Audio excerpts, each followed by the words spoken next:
Olá, eu me chamo Josiane Saleb, sou uma das coordenadoras pedagógicas na Escola José de Anchieta e hoje vou apresentar a vocês um relato de experiência sobre as práticas pedagógicas ressignificadas em nossa escola nesse momento de pandemia e isolamento social. Antes de mais nada, gostaria de dizer que a Escola Anchieta ela existe há 49 anos no estado do Amapá e é uma escola de grande tradição. Hoje atende cerca de 736 alunos, desses 32 são alunos da educação especial. A escola fica localizada no centro da cidade de Macapá e atende, em sua grande maioria, alunos da área periférica, tanto da zona norte quanto da zona sul da cidade. É preciso destacar que para a escola e para o seu corpo técnico, todo esse contexto, ele reflete de fato a necessidade de aulas presenciais, dessa forma de ensino presencial, por conta da efetividade do ensino, da própria significação de conteúdos trabalhados, da própria interação professor-aluno, da interação aluno-aluno, que também promovem aprendizagens. A gente sabe e entende que isso é extremamente importante, mas o contexto nos coloca e nos remete a essa condição de atividades escolares remotas e não presenciais. Então, deixo bem claro que mesmo que a escola entenda a importância do ensino presencial, ainda assim, enxergando um cenário como um todo, ela entendeu a importância de realmente ressignificar as suas práticas para que pudesse atender durante esse tempo de pandemia o direito do seu aluno ao processo de ensino-aprendizagem. Para chegarmos à condição em que estamos hoje, de organização das atividades remotas e não presenciais, a escola precisou passar por algum momento de análise diagnóstica. E não foi uma análise somente do seu contexto. Primeiro, nós paramos e fizemos uma análise do contexto nacional. O que estava sendo posto a nível nacional e até mesmo mundial que remetiam à Covid-19 e perspectivas de retorno das atividades presenciais nas escolas. Observamos que nenhum, e que todo o contexto estava remetendo a uma impossibilidade desse retorno em um tempo também determinado. Então, precisávamos parar e pensar que também dentro desse contexto nacional existe um direito, e aí nós observamos as orientações do MEC e do Conselho Nacional de Educação, que já estavam remetendo a essa incerteza de retorno, mas também dando os apontamentos e direcionamentos para as atividades remotas e não presenciais. E dentro dos próprios documentos do MEC, e dentre eles a Lei Brasileira de Inclusão, que garante o direito de processo de ensino-aprendizagem às crianças com alguma deficiência, mas também a LDB, e a gente acaba percebendo que se nós não retomássemos, nós estávamos incorrendo também num ferimento desse direito do aluno ao seu processo de ensino-aprendizagem. Quando nós olhamos para o cenário local, o nosso cenário estadual, ele também estava nos colocando uma situação em esfera diferenciada do nacional, mas também apontando para uma condição de estrutura de escola que, mesmo que pudéssemos voltar no presencial, nós não teríamos a estrutura física necessária nem condições de insumos necessários para esse retorno. Principalmente por conta das escolas fechadas, das salas de aulas fechadas, das portas não serem tão alargadas, das janelas por vezes estarem já vedadas em função do uso do ar-condicionado. Consideramos a questão do nosso clima, muitos colegas e da escola com quadro de risco para Covid, 100% da nossa equipe pedagógica, por exemplo, ela é risco para a Covid, ou por doenças respiratórias ou outro fator.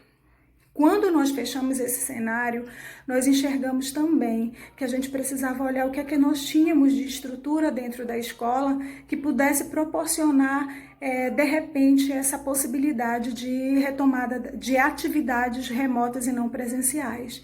E aí nós nos deparamos com uma estrutura em que nós temos um projeto chamado Formação Humana.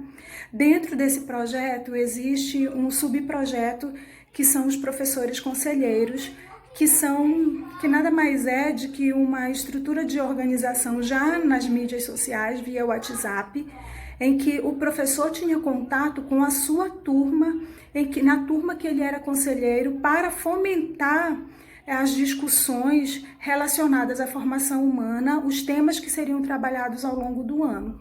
Com isso, nós percebemos que nós já tínhamos um grande alcance de alunos, mas como é que nós garantiríamos um alcance aos pais, uma vez que nós precisávamos respeitar o direito desse aluno e também não perder de vista que o papel de responsabilidade sobre o processo educacional desse menino e dessa menina não é dele exclusivamente, né? É um processo que depende da família, do Estado, da comunidade, da escola, e isso está posto dentro do Estatuto da Criança e do Adolescente.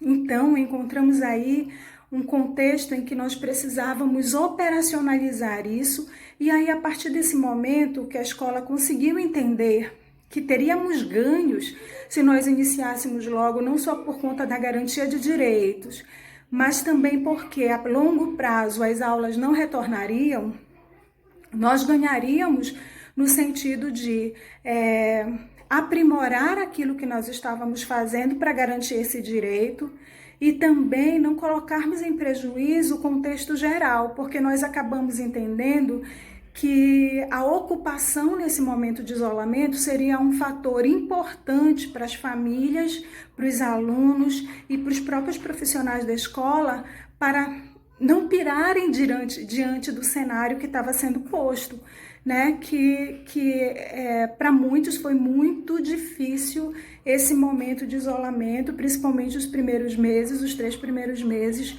com crises de ansiedade, outros adoecimentos além da Covid.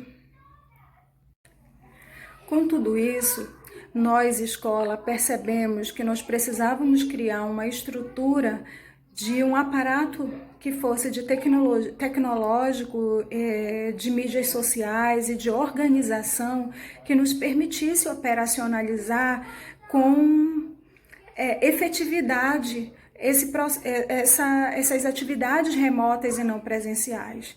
E aí nós paramos na necessidade de construir de refletir sobre a tecnologia social.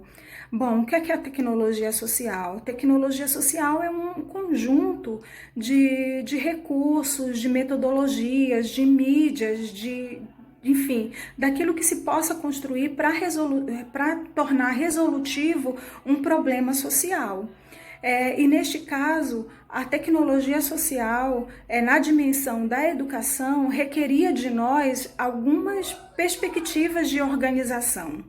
E aí nós paramos e organizamos de maneira a pensar no sujeito, nas informações que precisavam chegar, não somente nas atividades em si. Porque as atividades em si, elas seriam somente um trechinho. Como é que eu ganho o meu aluno, a família, eu conquisto, eu tenho esse feedback se eu não construir, estabelecer relação? E como se estabelece relação no distanciamento social? Nós não encontramos outro meio a não ser o WhatsApp.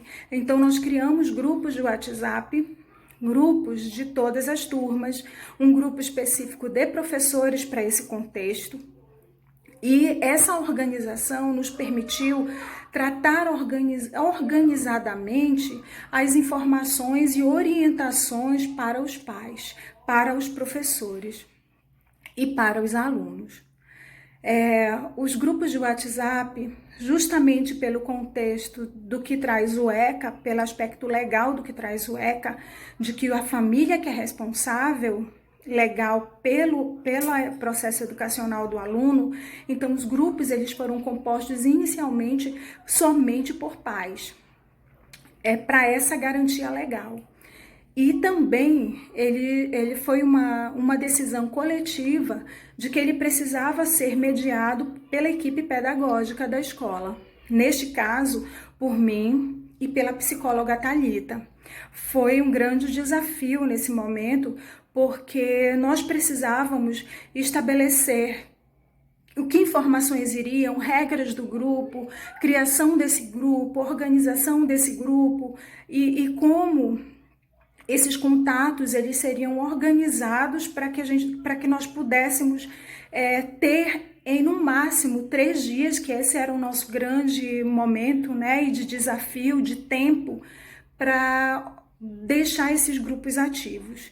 Então nós nos desdobramos em trabalho com a equipe da secretaria escolar, com a equipe da coordenação, com professores, para a atualização desses contatos e também para organização dos informativos iniciais, de boas-vindas, regras do grupo e pedindo a paciência que essas informações maiores iriam chegar quanto ao início das atividades remotas.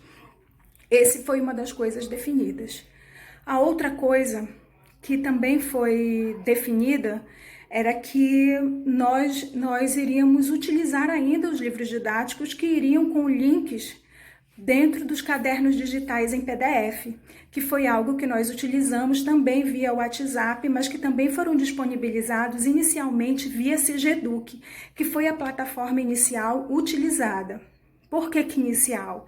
Porque ao longo do tempo nós vimos que a instabilidade da plataforma estava prejudicando o acesso dos alunos. E aí muitos não estavam tendo acesso aos cadernos nem às atividades online. Então nós precisamos focar muito mais no encaminhamento dessas atividades via WhatsApp, num formato PDF. Não foi 100% garantido, em função de que muitos não sabem utilizar a ferramenta celular, infelizmente, mas chegamos a alcançar um grande número de pais e alunos através do envio dos cadernos em PDF no celular, pelo WhatsApp. Isso também nos proporcionou a percepção de que se o Cigeduc não estava sendo suficiente, nós precisávamos recorrer a outras mídias digitais. Alguns professores buscaram podcasts, usaram alguns aplicativos de podcast e gravaram as suas aulas, o que foi uma coisa assim, muito bacana. Outros utilizaram a plataforma YouTube para dar uma aula e tirar dúvidas. Outros usaram o Google Meet em primeiro momento. E no segundo momento, nós precisávamos reconfigurar isso e garantir as aulas online.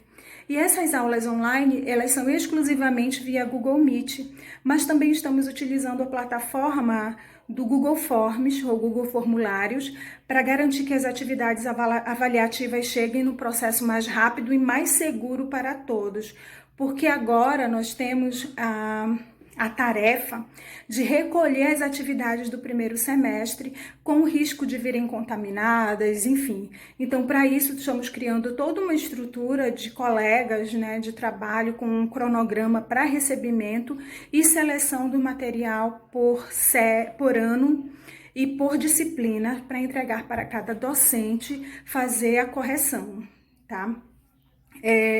Dentro desse contexto todo, nós tivemos a entrega dos kits merenda. Então, isso nos ajudou a fazer a busca ativa daqueles que não estavam tendo acesso. Observamos com isso que muitos mudam de telefone rapidamente, e isso é um grande prejuízo para esse acesso e contato com essa família. E dessa forma, nós precisamos usar a entrega do kit merenda para fazer essa atualização de dados e também para entregar os cadernos e também para fazer a entrega dos livros didáticos que muitos pais estavam utilizando. Tivemos um problema com a questão do livro didático porque ele não foi suficiente para os 7º anos, então tivemos que recorrer a um outro aplicativo chamado CanScanner, que é um aplicativo de celular que permite o escaneamento e organização das páginas e depois transforma tudo em PDF. E nós tivemos que fazer uso dele para poder garantir para alguns alunos, os alunos que não pegaram, que serão mais de 70 alunos, que não tiveram acesso aos livros dos 7º anos. E aí nós estávamos distribuindo esse material em PDF para os pais e algumas situações em que não havia esse acesso, partes do livro mencionadas nas atividades estavam sendo impressas para garantir que esse aluno tenha acesso e consiga ter a resolutividade que a gente esperava dos cadernos. Então, assim, percebam que todo um aparato de organização foi feito para que essa tecnologia social que foi implementada pela escola, ela pudesse ter a sua efetividade.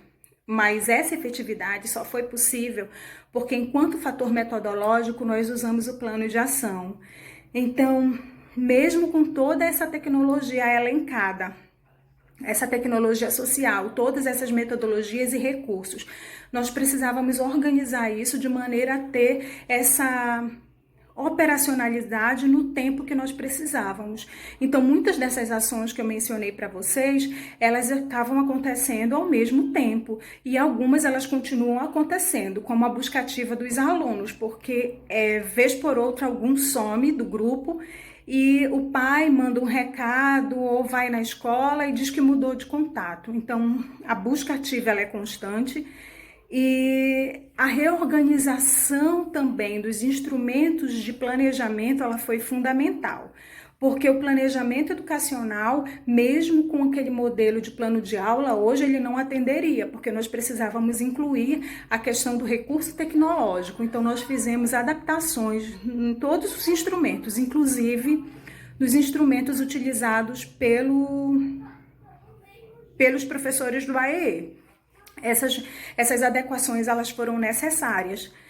A outra organização necessária foi do calendário, porque nós não estamos mais trabalhando com dias letivos, mas com horas-aula. Mas eu não tenho como contabilizar hora-aula para um mínimo de 800 horas se eu não considerar também dias letivos, porque o aluno ele não vai estudar manhã, tarde e noite, a gente sabe. Então, nós precisávamos reconfigurar isso. E como na resolução do MEC, na última, que referenda a recomendação do CNE, do Conselho Nacional de Educação, propõe que toda atividade ela contabilize para os módulos aula. Então, eu tenho videoaulas que contabilizam, eu tenho atividades que contabilizam, eu tenho momentos de aula online que contabilizam, momentos de pesquisa que contabilizam. Então, tudo isso é preciso que a escola observe para que ela considere e reorganize o seu calendário, reorganize a sua carga horária, para que cumpra o direito do aluno. Quando nós fizemos isso, nós observamos que nós tínhamos condição não só de cumprir as 800 horas, nós tínhamos condição de cumprir as 1.040 horas previstas para algumas turmas e de 1.140 para outras. O que facilitou? Nós começamos a trabalhar no primeiro semestre. E o que também permite essa reorganização? Enxergar que o currículo geral, ele não é não é o mais importante nesse momento, a aplicação de todo o conteúdo. A gente precisa enxergar que as habilidades e competências necessárias para que esse aluno lá no próximo ano ele tenha, se ele faz 7º ano hoje, quais são as competências essenciais e as habilidades essenciais que ele precisa para iniciar o próximo ano, o 8º ano. porque uma das recomendações do MEC é a não retenção do aluno a partir de um contexto de avaliação diagnóstica, mas eu não posso avaliar diagnóstico de aprendizagem sem nenhum parâmetro. Então, eu preciso considerar o que é de habilidade essencial que eu preciso, habilidades e competências essenciais a partir do currículo trabalhado, que vão me permitir fazer essa avaliação de aprendizagem mínima. Né? A gente sabe e entende que esse processo de aprendizagem do formal, ele não vai acontecer como nós esperaríamos e teríamos se fosse no momento presencial. Então, foi importante para nós considerarmos e avaliarmos tudo isso para consolidar o nosso plano de ação e também podermos visualizar que a tecnologia social ela precisava ser constantemente avaliada para poder remover ou colocar algo que melhor facilitasse a condução de todo o nosso processo. E eu fecho meu relato agradecendo a todos e dizendo que, por favor, pare e pense que a cada dificuldade nós nos tornamos mais sábios, sim. A cada dificuldade nós somos fortalecidos, sim. E não é só um fortalecimento no aspecto pessoal, é um fortalecimento dentro do aspecto profissional. Mas não faça isso sozinho, sozinho é dor, sozinho não tem apoio. Faça isso dentro do coletivo, do contexto da sua escola. Não simplesmente porque você entende que o presencial é o ideal, mas pare e pense que nesse contexto de dificuldades, não é o reforço ao remoto, não é o reforço ao não presencial simplesmente, é um reforço à garantia do direito de aprendizagem dos alunos. E isso está posto tanto na Constituição quanto na própria LDB. Faça por você, faça por ele e construa esse momento histórico de maneira significativa para a sua comunidade, para o lugar onde você está. É histórico, é um contexto histórico, é um momento histórico, é um momento de construção do processo educativo também de maneira histórica, e que só reforça não remoto, não EAD, não presencial. Reforça o direito à educação, reforça que a educação presencial, ela é e continuará sendo a ideal. Mas faça valer também o seu exercício de cidadão e enxergue dentro disso as possibilidades de criar um caminho significativo para o seu aluno. É preciso ressignificar nossas práticas pedagógicas para poder enxergar minimamente um caminho que seja traçado. Talvez não seja traçado igual à escola Anchieta, mas vai ser traçado de acordo com a sua realidade. Obrigada.